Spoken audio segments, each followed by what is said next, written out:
What up, athletes? Whoop, whoop. All right, I got to get on this. Hopefully, we'll get through it pretty quick. Today, we're going to talk about extreme and in behavior. Good stuff. Look at this. We have a graph of 2x to the fourth minus 6x squared minus x minus 1. We see it right here. And where I'm going to kind of hyper focus in here a little bit. We see this graph's going up. If I go out, we see it's going out a lot, right? It's just going up to infinity on both ends. So I want to kind of visit that a little bit today. Let's click on it. We've been talking about different extreme, and we see we have some minimums, right? And we have a local maximum right here. So if I click on these, we can see we have a relative minimum here at about negative 1.181 and about negative 4.3. And then we have a relative maximum here at the y-intercept right there. No, that's not it. Where is it? Right there. 0, negative 1. Perfect. And then we see right here again, we have another. This is a relative minimum, but it's also just an actual minimum because it is the smallest valued point. It's the lowest point on this entire graph right here. Okay. So again, what do we have? We have some mins right here, right? A relative minimum. You can put relative. And then we have another one right here. And then right up here we have a relative max. I want to talk about some other things going on here. One of the deals we got to figure out is where it's positive and where it's negative. So when we're talking about positive and negative, everything above the x-axis is considered positive. So everything up in this territory. Everything below the x-axis is considered negative. So we're really just looking at values of y. Y is positive above the x. Y is negative below the y. So if I'm looking at this graph right here, what do I know? I know that it's positive right here and right here. Whoa, it's hard to draw on that, but you guys get the point. And then where's it negative at? Well, it's negative down here. I'm doing my best. The whole in-between value. And if I were writing that down, I would say it's positive for, if I'm estimating this, let's see, what is this point right here?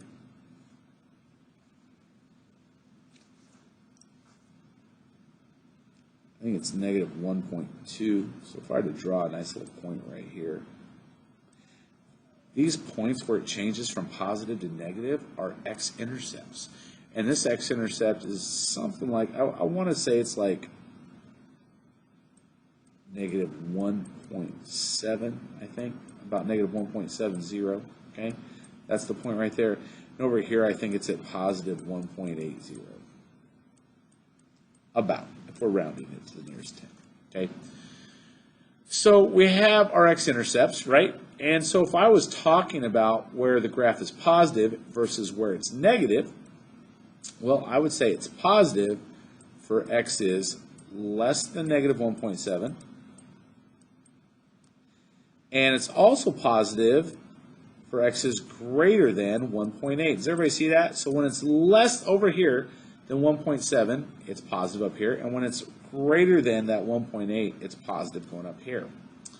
When is it negative? Well, it's negative when x is in between those two values. So those two values are important because they not only help us to delineate points where it's positive and negative, but they give us x-intercepts.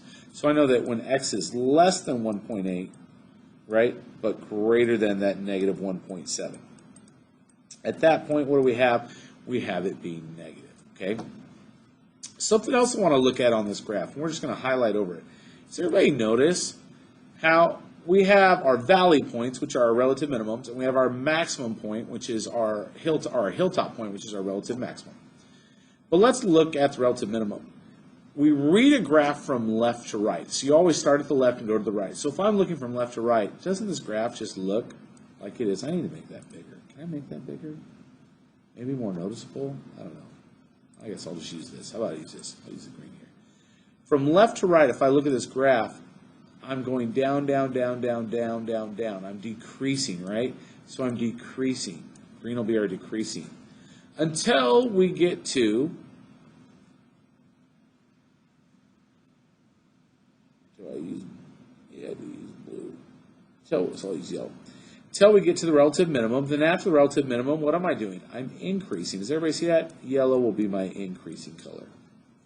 And again, I increase, and I get to a hilltop. And then right after that hilltop, what do? I start decreasing again, and I'm going down, until I hit another valley. Once I hit that valley, I hit a relative minimum. And then what do I immediately start doing? I start increasing right after that. And so what do we find here?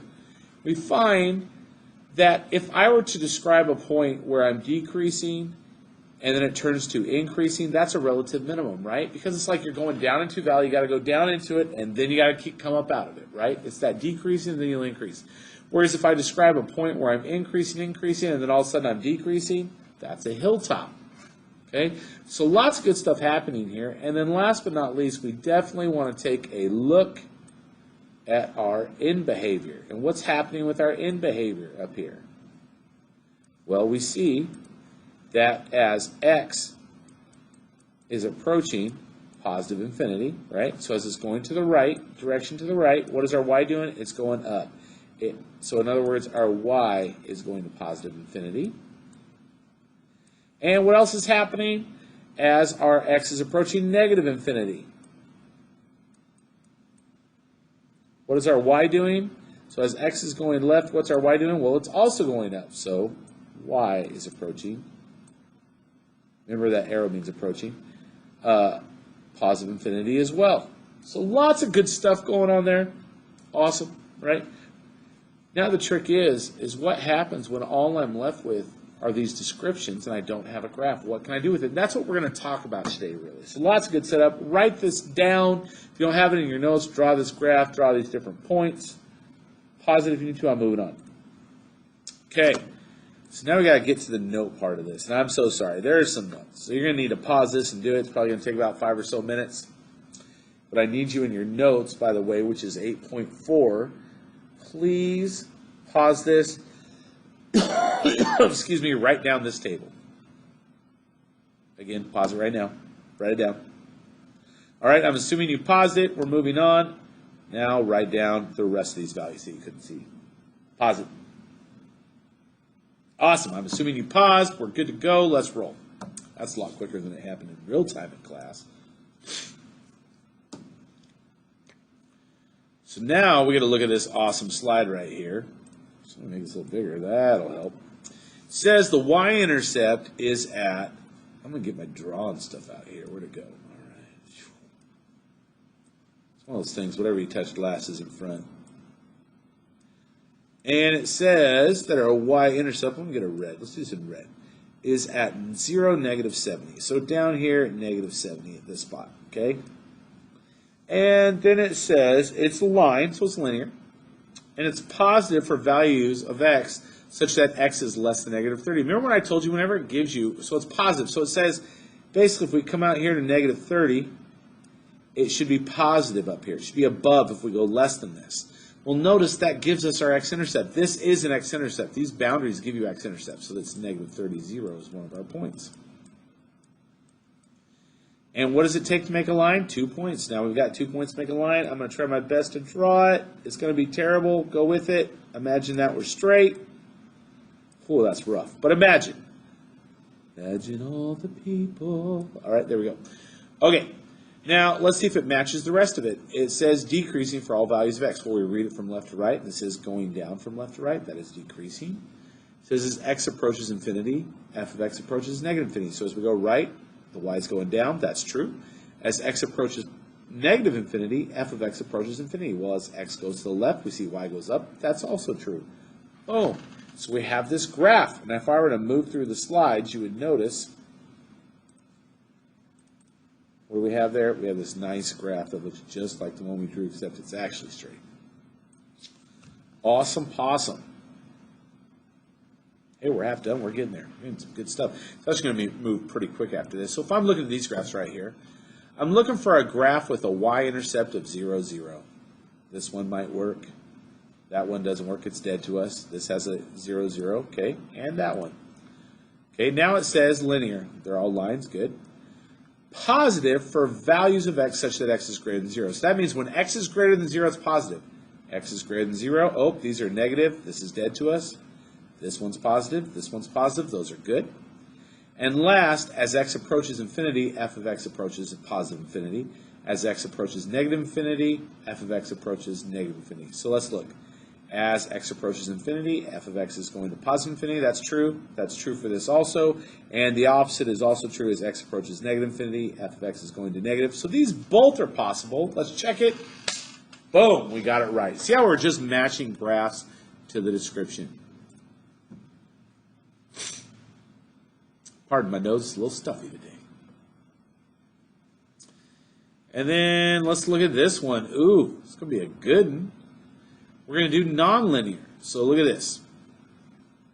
Go ahead and get it to where we can see both. All right, we see, I'm just going to use this to help me out today. Y-intercept at 0, 3. 0, 3, about right here, okay? And it's continuous, which means it's not going to be dot, dot, dot, dot, dot, dot, right? It's going to be some continuous line. And it's not going to be a mix either. It's not going to be like, dot, dot, and then, that would be a neither. So we don't want that. Let's get rid of all this stuff right here. It's going to be nice and silky smooth and continuous. And then it says it's positive for all values x, so it needs to stay up here in the positive. And it says something else that's really interesting. This is a minimum, which means from this point it's going up. So if it's a minimum, it means to the right I'm going up. And it tells me, right, as x approaches positive infinity, f of x goes to positive infinity. It also says, though, as x approaches negative infinity. So as I go left, f of x approaches positive infinity. Boom, goes up. And we see that it's decreasing for x is less than 0. Okay, remember we go left to right. Watch, it's decreasing, decreasing, decreasing, decreasing. Boom, it's going to. Okay, but some interesting things to note about this graph, y'all, is could I have drawn it like this also? Isn't that equally true? I mean, there's a lot of renditions. I could have gone a lot wider. It doesn't give us enough information to be completely specific. So where this is easier, it's easier to match data when they give us specific data sets than it is to just draw it. But when we can still draw, we have enough information to get the general idea that it's some type of a parabola, most likely opening up, or an absolute value equation, right? Because it could also be just like this. Instead of like curving, it could be just straight lines, right? Okay? Awesome. Excuse me, let's move on to the next one. We're almost done. I like this problem. So let's look at this bad boy. Oh, good. I took it off. Okay, so what does it say? It's nonlinear. These are all nonlinear. It could be any of them. It's continuous. It has a y-intercept at 0, negative 5. So we need to look for 0, negative 5 right there, right there. Right. They all have the y-intercept. Okay, we're good. Relative minimum at 1, negative 6. 1, negative 6. Not this one. A is dead to us. Now we're down to B, C, and D. They all have the relative minimum at 1, negative 6. Okay, so we're going to have to look at in behavior. Or let's start with increasing. How about this? For values of x such that x is greater than 1. So it's increasing when x is greater than 1. So let's look. X is greater than 1. It's increasing, increasing. It stops increasing here. So this one can't work because it would need to increase the whole time. It could curve off, but it'd still need to be increasing. This one just flatlines. So then let's look at in behavior. As x approaches infinity, f of x approaches positive infinity. That's true, and that's true. That's approaching positive infinity. Let's look at the next one. As x approaches negative infinity, f of x approaches positive infinity. Let's look. As f of x approaches negative infinity, what's our f of x doing? It is, but then look, it flatlines. This can't be it. Whereas D goes up the whole time. Boom. Our answer is D. Look at that. And we're going to do our last one right here. I want to talk about a real-world graph. We're going to talk about Hay. I think the name is Hay. Hay is test driving a car she is thinking of buying. She decides to accelerate to 60 miles per hour and then decelerates to a stop to test its acceleration and brakes. It takes her 15 seconds of uniform acceleration to reach her maximum speed and 15 seconds of uniform deceleration to come to a stop. Use the key feature to sketch a graph that shows the speed y as a function of time x. So here's the important parts, right? Hey, starts her test drive at 0 miles per hour.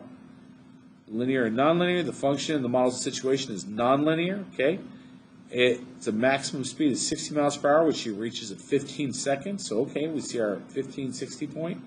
Increasing, hey, increases the speed at a uniform rate for 15 seconds. Decreases for 15 seconds at a uniform rate because hay starts at 0 miles per hour and ends at 0 miles per hour. There is no end behavior. Okay, let's look.